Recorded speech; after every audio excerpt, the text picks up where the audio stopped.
చిక్కుముక్కు చేయడం ఎలాగో చెప్తారు. Very good. టైంకి మంచి ప్రోగ్రామ్ వస్తుంది, దీన్ని ఫాలో అయిపోతాను. నమస్కారం. నమస్కారం. ముందుగా చికెన్ చిక్ముక్ చేయడానికి మసాలా వస్తువులు తీసి రెడీ చేసుకోండి.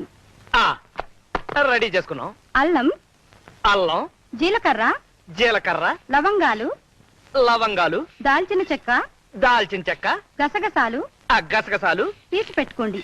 తీసి పెట్టుకున్నాం. వాటిని ముద్దగా నూరండి.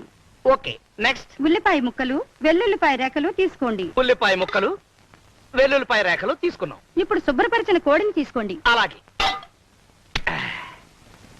తీసా. ఏంటమ్మా చలేస్తుందా? ఒక్క నిమిషం ఆగు. ఒంటి నిండా మసాలా పూసుకుని వేడి వేడి నూనెలో స్నానం చేద్దు గాని.